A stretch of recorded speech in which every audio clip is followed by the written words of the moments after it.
Hello दोस्तों, नमस्कार।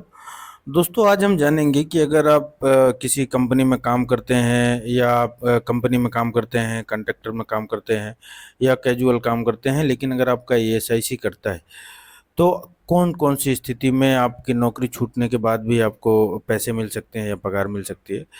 तो वो हम देखेंगे दोस्तों। तो दोस्तों शुरू करते हैं। दोस्तों, एक योजना है ईएसआईसी की जिसको हम बोलते हैं अटल बीमित व्यक्ति कल्याण योजना। ये कर्मचारी राज्य बीमा निगम की तरफ से चलाई जाती है। दोस्तों, इसमें अगर आप इसकी योजना ये है, योजना का परिचय हम जान रहे हैं कि यह योजना 1 जुलाई 2018 से पायलट आधार पर शुरू की गई थी। यह ईएसआईसी के बीमित व्यक्तियों को बेरोजगारी की स्थिति में आर्थिक सहायता प्रदान करती है। मतलब अगर आप ईएसआईसी के सदस्य हैं और आप बेरोजगार हो जाते हैं या आपका काम छूट जाता है या नौकरी बंद हो जाती है, उस केस में ये आपको कुछ आर्थिक सहायता प्रदान करती है। इसकी पात्रता ये है दोस्तों कि बीमित व्यक्ति कम से कम 1 वर्ष तक बीमित रहा हो, मीन्स आपका कम से कम 1 साल तक ईएसआईसी कटा हो।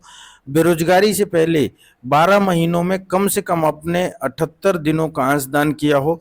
मतलब जैसे आप आज आपके पास काम नहीं है या आपकी छटनी हो गई है, आपके कॉन्ट्रैक्टर ने आपको निकाल दिया, उसके 12 महीने में, मतलब उसके पिछले 12 महीने में कम से कम आपने 78 दिनों का आपका जो जो आपका ईएसआईसी हो वो काटा गया हो और जमा किया गया हो, तो उस केस में। और तीसरा इसमें यह है कि जब आपका काम बंद होता है बेरोजगारी के 30 दिन बाद इसका आवेदन किया जा सकता है। इसका लाभ दोस्तों ये है कि अधिकतम 90 दिनों तक राहत भुगतान होगा आपको। मतलब अगले 3 महीने तक, अधिकतम 90 दिनों तक या अगले मैक्सिमम 3 महीने तक आपको उसकी वो जो आपका अमाउंट है या जो आपको राशि है या जो आपका पगार है वो अगले 3 महीने तक दिया जाएगा। जो आपका अमाउंट होगा या जो आपका पगार होगा, पगार जो आपका अंतिम वेतन हुआ है उसका 50% दिया जाएगा। दोस्तों, इसमें तीसरी सबसे ज़रूरी नोट करने वाली बात है कि ये कोई भी कर्मचारी जिसका ईएसआईसी करता हो वो सिर्फ जीवन काल में इसका लाभ सिर्फ पूरे जीवन काल में सिर्फ एक बार ले सकता है। एक बार से ज़्यादा नहीं लिया जा सकता दोस्तों।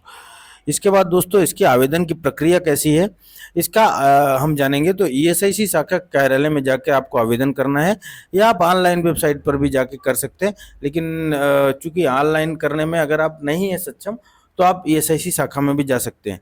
उसके लिए जो आवश्यक दस्तावेज है वो आपका आधार कार्ड चाहिए, आपको बैंक विवरण चाहिए और बेरोजगारी का प्रमाण पत्र चाहिए। और उसके साथ फॉर्म के साथ आपको शपथ पत्र का आवेदन भी जमा करना होगा दोस्तों।